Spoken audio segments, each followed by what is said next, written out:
How's it going, everybody? It's me, Shane, and I'm here to give you another Bleach 1,000-Year Blood War episode review recap. It is episode 4 entitled Kill the Shadow. It's kind of funny, this episode did premiere on Halloween, but I took the Halloween day off, and this is technically still Dia de los Muertos, Day of the Dead, so kind of fitting. Before I go any further, please, me and my friend here, Byakuya, would like to ask you to hit that like button, leave a comment down below, subscribe, and hit the notification bell to be notified of more things like this. I cannot lie, I have some bias towards this episode because my birthday brother here, yeah, we both share a birthday, he's in this episode. I mean, guys, this is literally, I think this is it's probably the only time I bought a series volume of an anime is just because he's on the cover.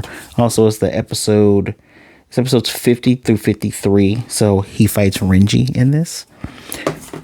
And this book is fun. This actually came out, well, this is based between 2005 and 2007 and was published in Japan in 2007, so pretty sure I got this in probably 2008. It covers there's some mini shorts.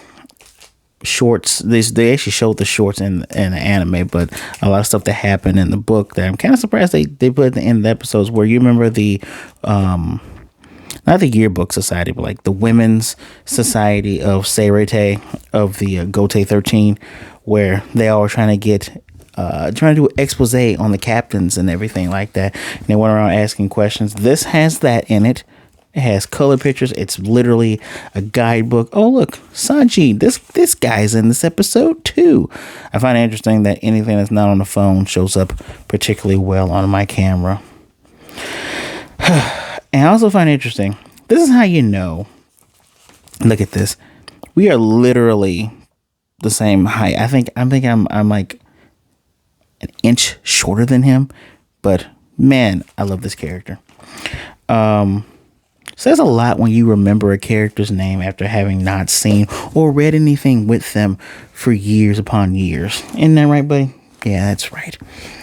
Let me just get right on into it. I also asked you guys before if you guys would prefer if I did my Bleach reviews like how I do the Chainsaw Man, where I just talk about the episode. With these, I do my usual play-by-plays, the stuff I do with Spy Family. Typically, I do it with all animes except for Shaman King. The Netflix stuff, I can't do the Netflix stuff like that. I will be here forever. But anywho, we get a recap from hell. And yes, guys, I've taken the time to write some of these characters' names.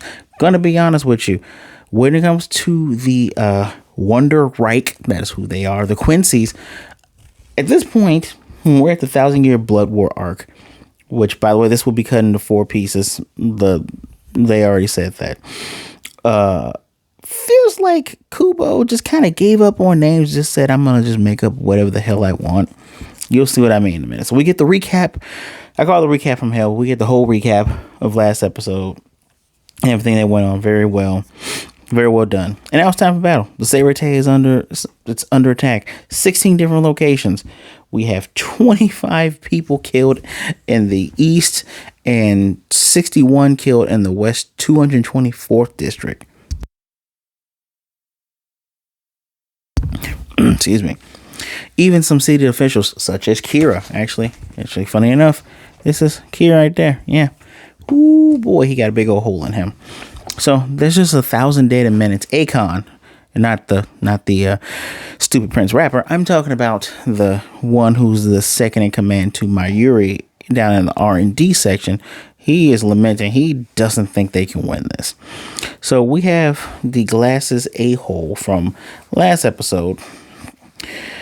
The glasses man telling the guy who stepped through, says that they're going to kill all of them. He tells them, stop moving. And he literally said, this might be line of the show, possibly. A line of the episode is, he says, if you all want to run, go ahead. I can't make a good example out of you. that I choose line of the episode based on how cold how cool and cold and savage that line is. That's pretty damn savage. It's like, I can't even make a good example out of you guys, so just run. And he's moving forward. And the dude with the glasses who was explaining things to the characters we met in the first episode, Ryosuke, and I can't remember the other woman's name. It's a Me or a Mo or something.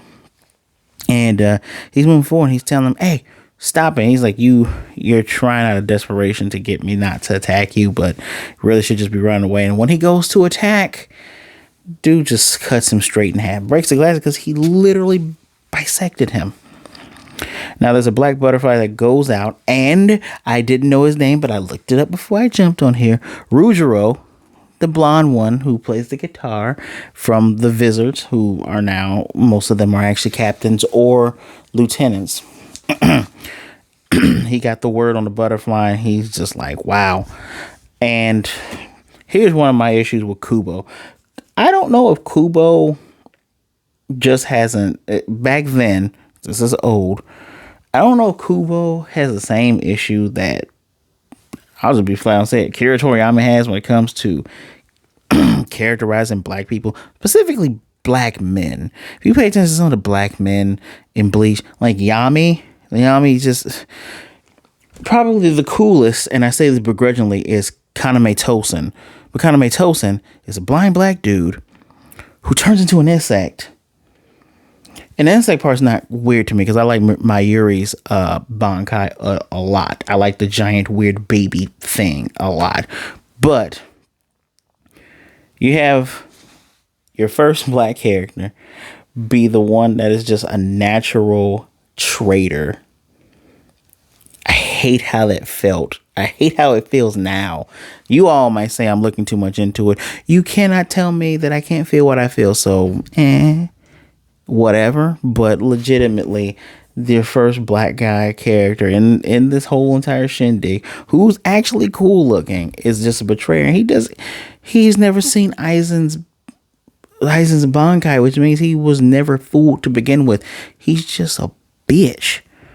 But yeah, so I say all this because Stern Ritter U, called Naja Coop, is a black dude with black and white teeth. I was like, all right, this dude's already annoying. And then I think about the Ankarar who Byakuya had took down in Hueco Mundo, how he was just kind of a zealot. He wasn't all that bad, but Yami disgusted me. And so did Kaname Tosen. Anyway, Rujiro's ready to fight this guy. He's talking about, I got to live, for Ikuro because I want to make him happy, play my guitar. And my guitar is going to weep if he dies. And dude's like, well, you and your guitar won't get a chance because you're going to die. He's like, oh no, we're already weeping now because you've killed many of my men. So don't think that I'm going to let you get out of here alive. Close to being a good line of the episode, but too short. The bad guy with the, isn't it weird that these Quincy's all use swords of some sort or some other type of thing that isn't a bow? I digress. So we get introduced to another bad guy, the one that my guy here has to fight. He's the Stern Ritter F, Oz Note, 2 dots above the A and 2 dots above the O. He's the blue spikes. He's like blasting through people's heads, through their bodies, some of them raising up, and the soldiers are just like, they're scared shitless. They're like, why are they screaming after they die? We got to get out of here, man. Game over, man. Game over. And some of them do it. One guy's like, no, we're not here to protect ourselves. We're here to protect the Seirete. We're here to fight. And he's like, don't run away. And before this dude can hit him, we get Abarai Renji with his sword, the one that stretches like a snake, blocking that path. And it's all right. I'll take it from here. Cool. We're in the Squad 7 area where Stern Ritter E, Bombeta Bastorine Bine, or Bastorine Bine. Again, remember what I said earlier? It seems like he's phoning in with these names. You might as well just call her Barbara Brooks or some shit, right? Especially if you weren't going to just... They're obviously German. Evil Germans at that. They're obviously German. You couldn't just come up with German names for them. Of course, so here's this part. The Gotei 13, that's the 13 squads, obviously the highest rank. They have seated officers that go from the captain, the lieutenant, then 3rd, 4th, 5th to 6th, right? So excluding, well, I want to say excluding 3 on down, but then we have instances like dude here who was a lieutenant, I think, working under Tosin, or Kira who was working under Gen, right? So captains and lieutenants, pretty effing strong. We have a lot of people in Kenpachi's group, like Ikaku here. Kaku's like 3rd or 4th seed. Then there's the guy, the peacock guy. He likes the number 6. So I think he likes number 6. Yeah, he likes number 6 or 7. So he's like, I want to keep this seat. But he has a Bankai as well. So the numbers don't really matter because some of these people are just weird and they can just be strong. But typically, when you see captain and lieutenant, they're strong. So 13, you have 2 of each. There's 26 strong people. With the Ankarars, they have the 10 swords, which I like that a lot better. The Espada, I like that a lot better. But they don't do the Cold Commander thing. It's just one guy, one gal, one dude, one person, one individual, one creature. In most of these cases, they're strong. And then you have these Stern Ritters. They are much like the Espada, where it's just one of them, but there are 26 of them. They're based on the freaking English alphabet. So that's why I keep giving you a letter. Spoiler if you haven't figured that part out yet. So Bombastia, she's literally cutting people into pieces. Like one guy, this is the main one that your eyes are going to fall on. Dude gets cut at the elbow, at the torso, and just, how do you come back from that? Bloody as hell, as all hell. Perfect for this type of anime, if I'm going to be completely honest with you. So here comes Saijin, because I forgot his name. I feel bad. I know who. I used to call him Komamaru. I used to like calling him by his last name, but my dog shows up. He's like, they even have young girls fighting for them, and she says something that's so, it might sound better in Japanese, but then the sub was just kind of weird, saying, oh, you guys must be understaffed if you're hiring dogs. You know, the Soul Society, that is. I'm like, maybe that was on purpose. Maybe. Who knows? By the way, he's not a dog. He's actually a wolf. Spoiler. That's an actual spoiler. He's a wolf. So anyway, our captains are all matched up. And by our captains, we have Soifong. I love having this book. Yes, Soifong. Hetsugaya is not there. But guess what? I bet you. I love the fact that I can just pull a random Hetsugaya, Toshiro Hetsugaya, one of my favorites. I love this guy. Soifong, Tetsu, Hetsugaya, Byakuya, who he shows up in momentarily, and Saijin. So Saijin, Hetsugaya, him, Soifong. So we have 4 of our captains. Renji is studying the guy's attacks, blue spikes, right? He's like, he can't really get through. Dude blocks with his bare hands, but there's like a sigil or something on there. Which, now that I think about it, I'm glad that Urahara explained at the end of the episode. That's what that blue sigil is. Okay, so blocking with that. It looks like our captains are, captains are matched up. Renji just getting ready to attack again, but then some wrestler-looking guy, luchador with the mask, comes in. Cherry blossoms come in and block this guy from reaching Renji, and it's my guy Byakuya, who has one of the lines that could be called line of the show, where he says, there's no need to hold back, Renji. These people are trying to annihilate the Soul Society without mercy. They are our enemies. Cut them down with all that you have. There you go. Still think the other guy probably had a colder line. Like, I can't make an example out of you. I like that a little bit more. Sorry, Byakuya. So, my earrings at the private lab saying they aren't sealing away Bankai. He's trying to figure out why, what's the deal, what's going on.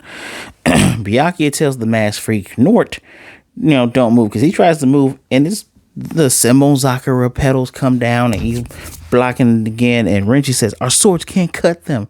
He's like, "Oh, those blossoms cut this man's hand up."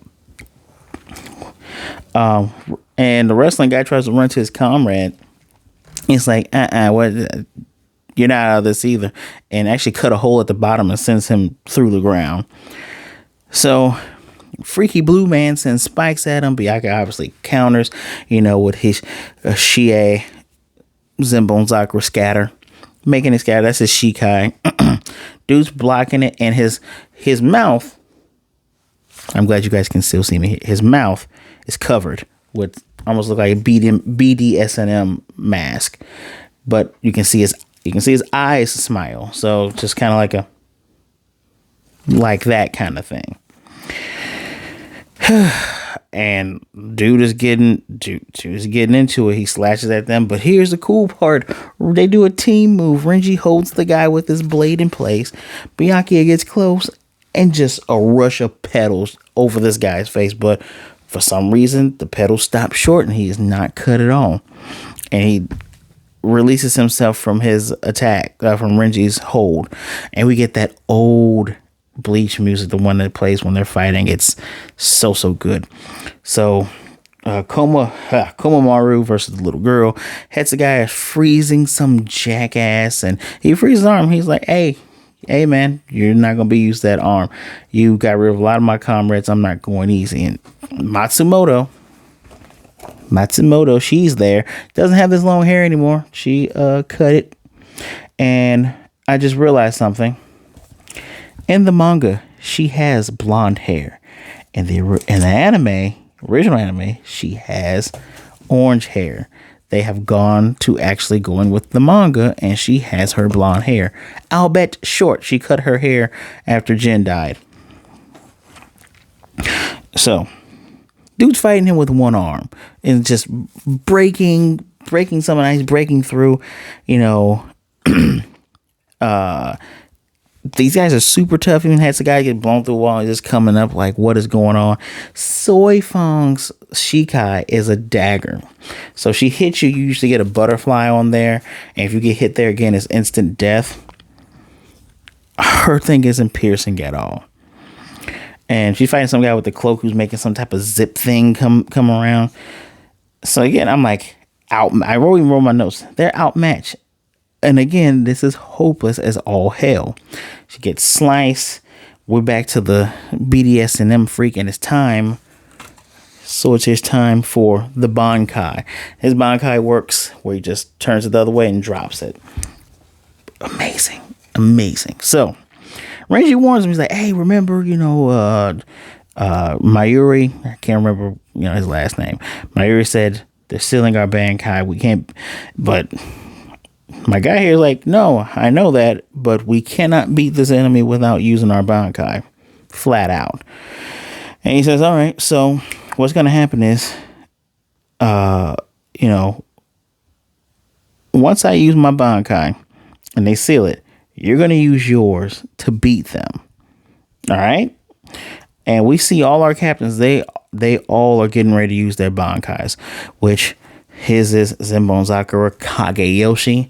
Didn't even have to look that up to know it. I'm such a nerd.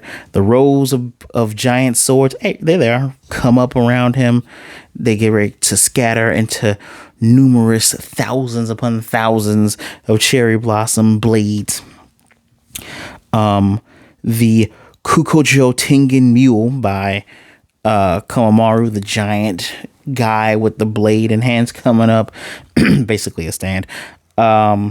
The Jakuho Raikkoben missile of Soifong, which she hates that Bankai because it doesn't fit an assassin. And then we have the Daiguren Hyorin Maru from Hetsugaya, where he has the ice wings, the ice tail. He's ready to, ice baby. And all of a sudden, all their Bankai start to fall apart.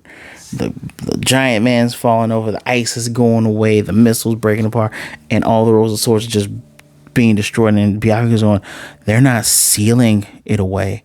he stole my Bankai. They have the stupid ass medallions up, which is interesting that they couldn't get Ichigo's. I literally said that in my notes. I love when I get rewarded.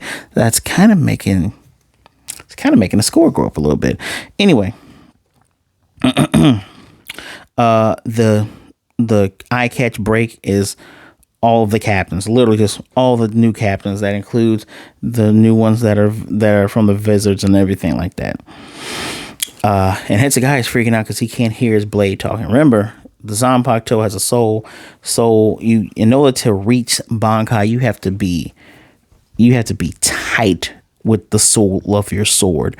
Even just to get to Shikai, you have to understand it, and you have to understand one else. So to get to that high level, boy oh boy. And so he looks at Matsumoto. It's like, what are you doing? Use the Tente Kura to tell the others what's going on. So she does this cool thing, makes a little snake, and sends out a message that they all know. And Shinji is pissed. Shinji's captain again. He was a captain hundreds of years ago, but he's pissed. And Mayuri's pissed because he's like, why didn't you just wait for my analysis? And the word went out.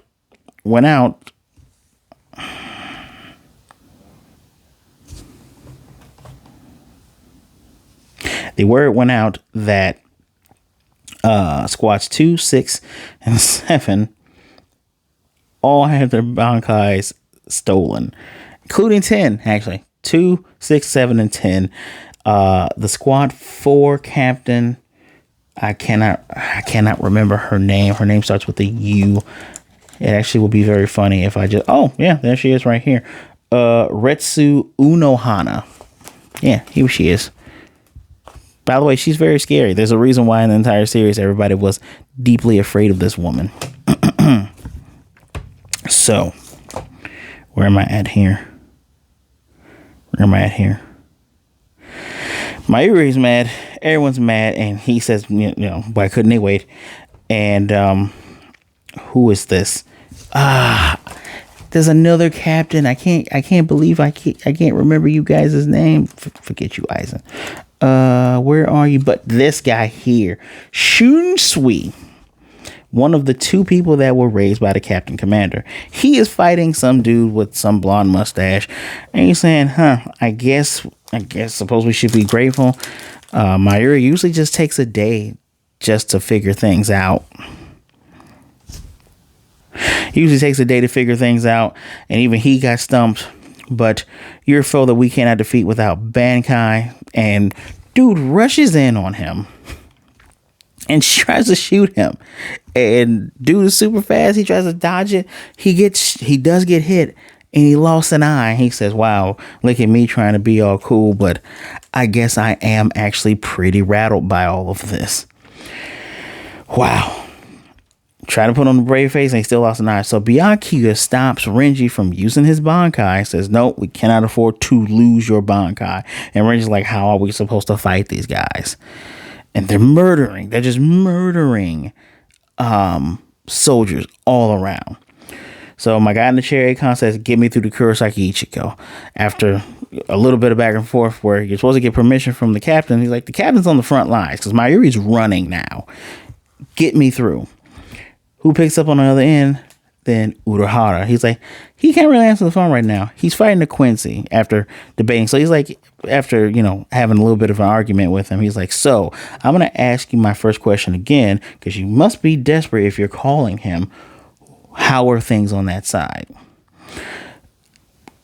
Ichigo's whooping this dude's ass. Like, the dude who took all the beast energy and stuff, he's whooping this guy's ass. Like, he's breaking it. Guy's wondering, Guy is, was it Unohara even relates to him? He says, yeah, he's trying to steal Ichigo's Bankai. He's pretty frustrated that he can't. Ichigo deflects all his attacks, breaks through. The dude looks more human than he did before. And Ichigo's like, I know you've been trying to steal my Bankai this whole time. The last guy I fought tried to do that. He's like, why do you want it so bad? He's like, I don't have to answer you. He's like, oh, you guys are actually afraid of our Bankai. So guy flips off. He's like, why would we? He flips off because, he drinks the Kool-Aid. And Urahara shoots a hole in his chest, a fatal blow. And he says, good job, Kurosaki Ichigo. You gave me enough time to break through his little shield. We have an emergency. You need to get to Soul Society now. Here's the phone. They will tell you Akon will tell you what's going on. So Orihime comes up with the unconscious nail. Chad comes over. Hey, give me the thing that's out of this guy's pocket. I need to do some analysis.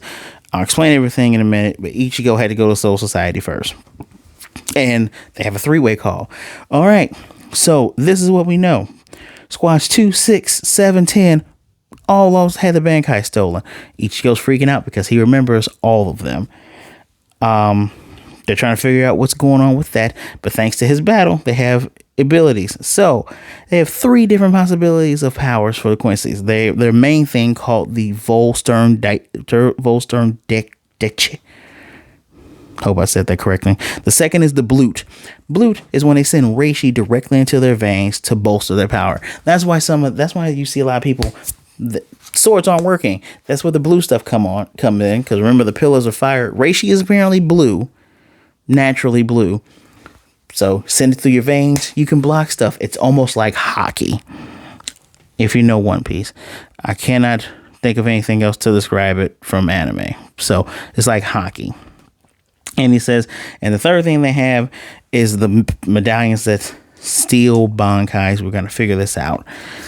So, and Urahara saying, so they couldn't steal yours. And the reason is because all of a sudden the way to get to Soul Society is shut. Urahara shot through the shoulder. Oh, the asshole that we thought he killed wasn't killed. That annoyed me. That makes me kind of take off a point there. Chad is messed up because Chad tried to block it. His arm is all messed up. He passes out. Orihime's side is hurt. She's face down with Nell. And this guy shoots another thing going, I'm going to go all out just to stop you. That's the main thing. Puts him in this Reishi cage and shoots another thing as closing the gate on both ends. So Ichigo is stuck in the in-between gateway. And he tells him, yeah, you're going to be stuck there you're going to be sealed there until the takeover is done. Writhe in pain, blah, blah, blah. You're sad. Evil villain laugh. The dude is annoying as hell. Just so annoying. I hate that trope of like the villain or it's inspiring when the heroes do it, and it's supposed to be demoralizing when the villain does it, and I get that, but this wasn't less demoralizing and more just annoying. But allow me to say I'm gonna guess that these are haikus, maybe soliloquy. I want to call them soliloquies, but let me say the ending phrase: the vow rests in the shade of the willow, even as lightning fades. And episode 5 is going to be wrath as a lightning. As a lightning what? Just as a lightning. But I do remember things that I will not spoil, and I do remember it's gonna be a long ass 4 parts. I'm gonna tell you that. One of the brilliant things that the big 3 and other really good anime, but the big 3, which the thing is they definitely learned from Dragon Ball, is this show did a great job of showing these are people who are enemies now. Naruto definitely did that. One Piece, whether we knew it or not, One Piece has started to do that, and it's paying dividends. It's paying dividends now after the time skip. But you have the captains; they all seem like a-holes, and then you have the Ankarars, where it's like, oh, they're definitely the bad guys. But then now there's a common enemy. The whole Fullbringer thing is kind of stupid. It felt like Fullbringer is not actual filler; it's real from the manga. But it seemed unnecessary. It's just a step to go, oh, this is how he got back his powers, which you could have just taken away the whole when he unleashed the full power of the Getsuga Tensho that took away his power. You didn't have to do that. Feels like Bleach was supposed to end 2 arcs ago. But I digress. Brilliant thing the show does shows his allies and make you care about them. So when these people die or fall in battle or bad things happen to them, unfortunately, you tend to care. I'm just kind of at the point where, man, One of these endings better be a moment of, oh snap, that's cool. We're gonna do it, guys. I cannot do 5 straight episodes of this shit is sad. And if it is that way, I have to deal with it. I'm glad I've forgotten some stuff, but man, can these guys get a win? And can this jackass just fully die? Like, can we not be bothered with this guy anymore? So, on the whole, because the ending, seeing that dude get up annoyed me. Seeing him just get up annoyed the hell out of me. I hope someone does him in quickly. But I'm going to give this a 4 out of 5. Good episode. We get to see our old favorites. It's raising the stakes for sure. If you're the type of person that, you prefer stakes to be high, this is definitely up your alley. For sure. For sure. But please, let me know what you think of the episode in the comment section down below. For me, it's a 4 out of 5. This is definitely the Bleach that we do deserve. Even though this is a 4, this is still better than some of the other stuff that we got in earlier times. Do not forget to hit that like button, subscribe, and hit the notification bell to be notified of more videos just like this one. As always, thank you for taking some time out to listen to me. Please be good, be blessed, wash those hands, be good to yourself, be good to others. Either way it goes, please don't be a jerk. Remember, take care. It is crazy out there, so be safe. As always, remember that you are never alone. There's always someone today that wants to, see you and talk to you, then mourn you and miss you tomorrow. And with that, you guys, I will most definitely see you next time. You want to do it? Should I do it? I'm going to do it? Okay. Bankai.